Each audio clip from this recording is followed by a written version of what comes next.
Assalamualaikum warahmatullahi wabarakatuh. Sampai ketemu lagi teman-teman. Ini adalah video perdana dari channel Rumah Misteri teman-teman. Jadi kenapa channel ini saya beri nama Rumah Misteri ya, karena memang nanti kedepannya kita akan bercerita tentang sesuatu yang berbau misteri gitu teman-teman, karena memang ada beberapa permintaan dari teman untuk mengunggah hal-hal misteri seperti ini. Kebetulan saya ada satu channel yang lain, dan di channel tersebut ada beberapa teman yang mengusulkan untuk saya bikin sebuah channel yang berisi tentang hal-hal misteri. Makanya saya bikin channel Rumah Misteri, dan ini adalah video saya yang pertama kali. Jangan lupa teman-teman bantu saya untuk mengembangkan channel ini dengan subscribe channel ini, supaya teman-teman nanti dapat pemberitahuan jika saya sudah mengupload satu video gitu teman-teman. Mohon maaf nih, saya agak berisik ini karena ini kebetulan pintunya kebuka, jadi agak berisik gitu. Baik teman-teman, kali ini Pak Cipto akan coba menceritakan tentang satu cerita yang sudah terjadi puluhan tahun yang silam. Jadi cerita ini terjadi ketika Pak Cipto masih kecil gitu teman-teman. Cerita ini berada di satu kota kecil cerita ini berada di satu kota kecil di Jawa Tengah teman-teman. Jadi cerita ini tentang seorang perempuan teman-teman, seorang perempuan yang salah memilih jalan. Saya bilang salah memilih jalan, berusaha untuk memperkaya diri dengan cara yang instan, menggunakan cara-cara yang tidak diridhoi oleh Allah itu teman-teman. Dan pada endingnya orang ini semacam harus menerima karma teman-teman. Jadi si perempuan ini meninggal dengan cara yang tidak wajar gitu teman-teman. Baik, Pak Cipto akan coba menceritakan dari awal ya. Jadi kejadian ini berlangsung sekitar pada tahun 80-an sekian lah, 1980 sekian lah, Pak Cipto nggak terlalu ingat gitu. Jadi ini yang endingnya ya, 80-an itu endingnya. Nah, tapi kalau di awalnya ini mungkin sekitar tahun 50-an sekian gitu teman-teman. Jadi ada seorang perempuan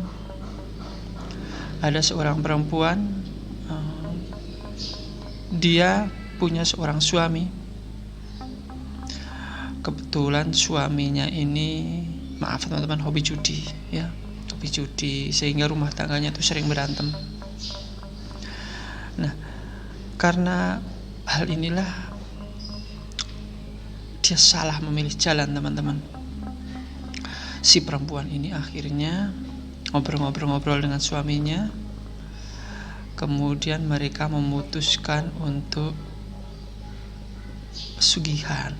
Nah, di beberapa tempat ada yang bilang nyupang gitu teman-teman. Kemudian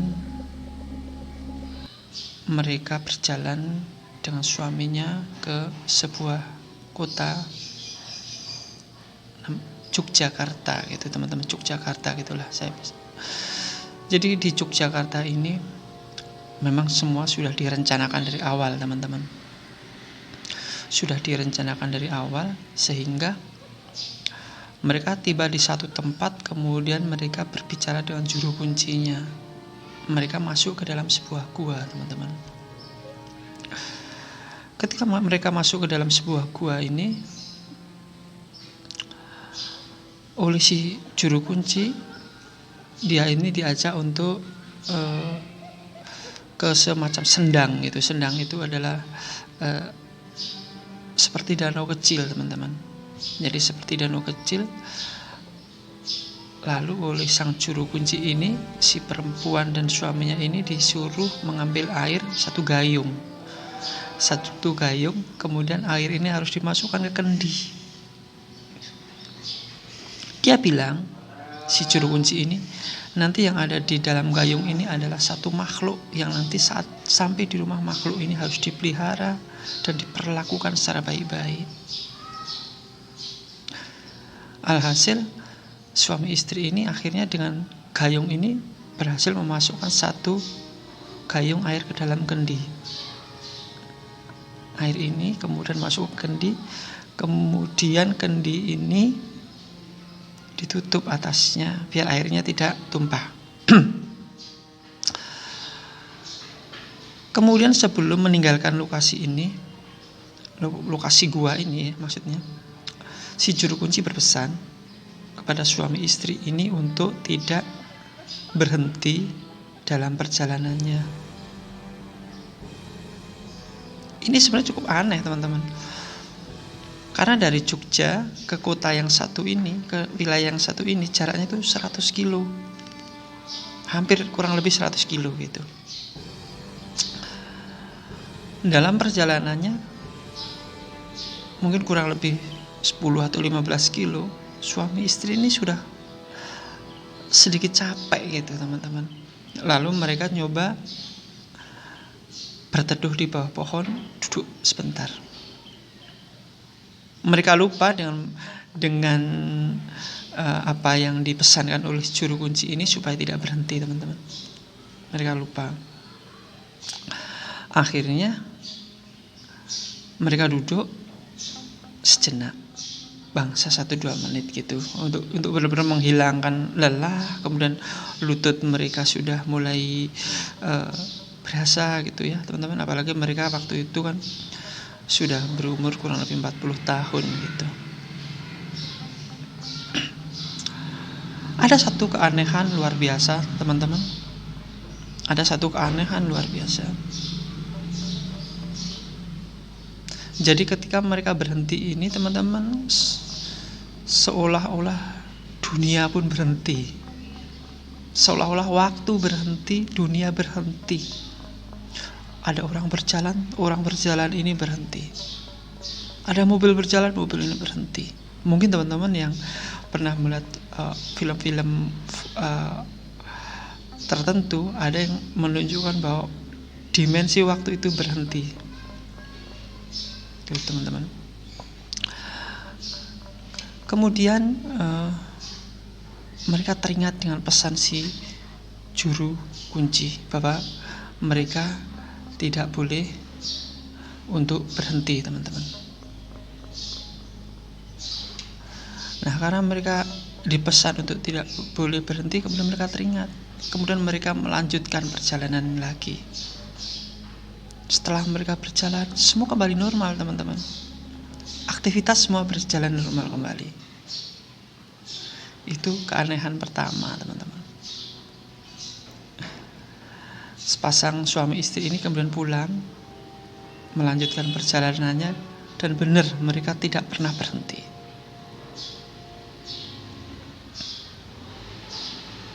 Perjalanan ini membutuhkan waktu puluhan jam, teman-teman.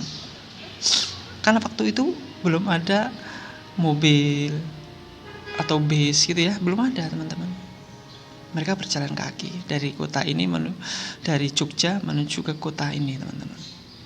Kota domisilinya si suami istri. Setelah sampai di rumah, si kendi ini kemudian dibuka, teman-teman, dibuka. Kendi ini dibuka, teman-teman. Kendi ini dibuka, kemudian keluarlah satu asap dari kendi ini. Asap ini kemudian, teman-teman, berubah menjadi satu sosok yang menakutkan gitu, teman-teman. seorang wanita berusia kurang lebih 19 tahun, tapi mukanya itu sudah acak-acakan gitu teman-teman. Kedua orang ini sebenarnya pengen teriak teman-teman, tapi mereka menguatkan diri mereka untuk tidak teriak.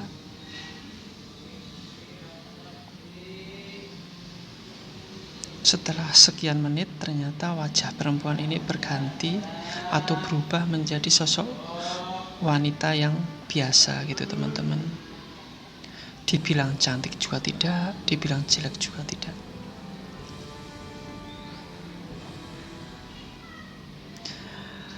Kalau di Jawa istilahnya kuntilanak gitu. Nah, kemudian si kuntilanak ini memanggil kedua orang itu dengan sebutan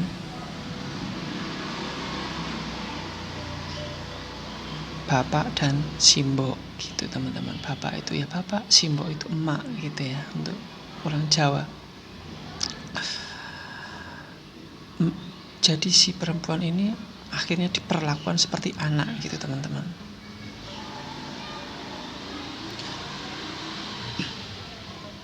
Si perempuan ini berjanji akan membantu ekonomi dari kedua orang ini, emak bapaknya ini, tapi ada beberapa pantangan yang harus mereka hindari. Salah satunya adalah mereka dilarang untuk berantem, ribut-ribut di rumah. Kemudian tempat harus senantiasa bersih gitu teman-teman. Waktu terus berjalan, si makhluk ini mencari uang gitu teman-teman. Mereka tidak tahu mencari uangnya seperti apa gitu, tapi yang pasti di bawah bilik mereka, di semacam bilik itu semacam hanya tempat duduk atau tempat tidur dari bambu gitu teman-teman. Tapi ini bukan untuk tempat tidur gitu, jadi hanya bilik saja di satu ruangan tertentu. Itu sudah penuh dengan uang. Zaman dulu nggak ada uang kertas teman-teman, uang receh dia bilang. Uang receh ini pecahan dari 1 rupiah, 0,5 rupiah, 1 ringgit, 1 nemang gitu. Zaman dulu tuh mata uangnya seperti itu teman-teman. Uang ini sudah banyak banget.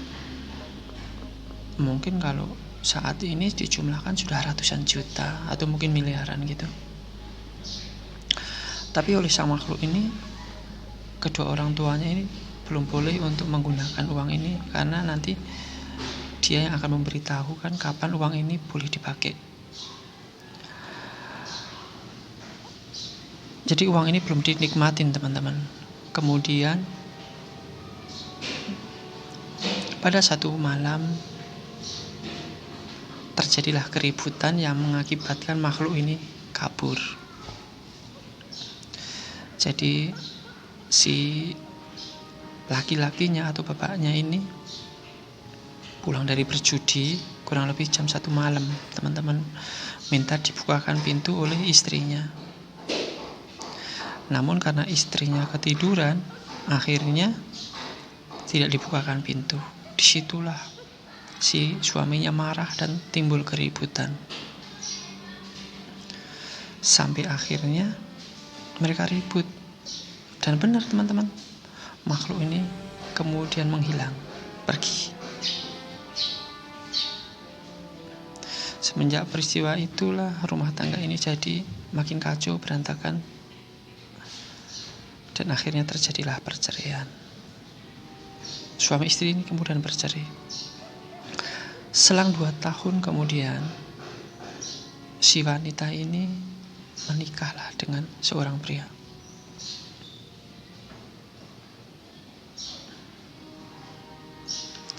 Menikahlah dengan seorang pria lain, gitu teman-teman. Waktu terus berjalan, puluhan tahun terus berjalan. Dengan pernikahan yang pertama dia dikaruniai anak, yang kedua ini pun dikaruniai anak, gitu teman-teman.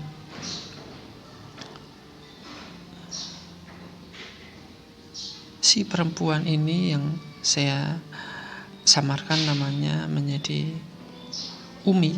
Si Umi ini kemudian di masa tuanya ikut si anak tapi memang anaknya ini kurang berbakti gitu teman-teman.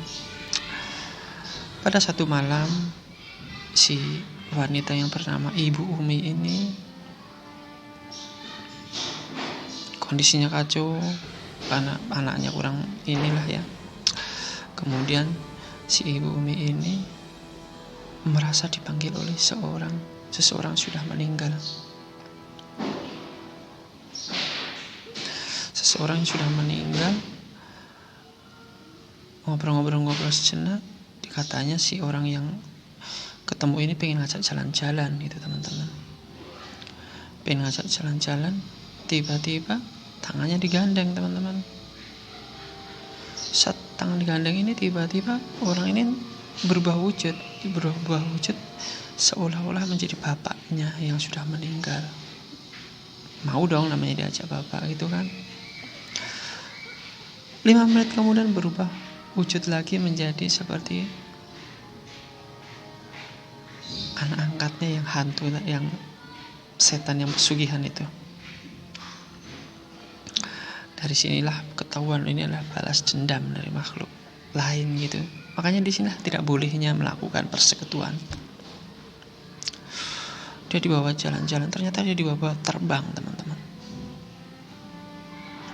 Dibawa terbang. Kemudian dibawa ke rawa-rawa. Pada akhirnya tubuhnya ini masuk ke rawa-rawa. Hanya kelihatan segini doang kepalanya teman-teman. Kepalanya hanya kelihatan segini di rawa-rawa saat ditemukan penduduk. Dicari semalaman tidak ketemu. Kemudian Ibu Umi ini saat pulang ke rumah sudah seperti orang yang kurang lah gitu ya. Seperti orang yang kurang gitu. Tapi pada saat-saat tertentu, saat kami tanyain, itu dia bisa bercerita tentang kronologis kejadiannya. Menceritakan berbagai macam nih. Saya tidak bisa ceritakan di sini. Nanti mungkin lain kali saya akan ceritakan. Jadi ya seperti itu, ujungnya dia diketemukan begini. Segini ini kelihatan, yang lainnya di bawah lumpur dan air di sebuah rawa gitu teman-teman. Akhirnya ibu ini mampu bertahan hidup kurang lebih 3 atau 4 bulan gitu teman-teman. Dan beliau meninggal. Nah itu teman-teman. Jadi sisi positifnya tidak ada. Kita bersekutu dengan makhluk-makhluk seperti itu teman-teman. Saya bilang apalagi untuk pesugihannya, mudorotnya lebih besar. Sebaiknya ditinggalkan. Kita kerja keras, cari cara yang halal untuk mendapatkan nafkah. Baik, itu saja teman-teman. Tunggu cerita selanjutnya dari channel Rumah Misteri. Assalamualaikum.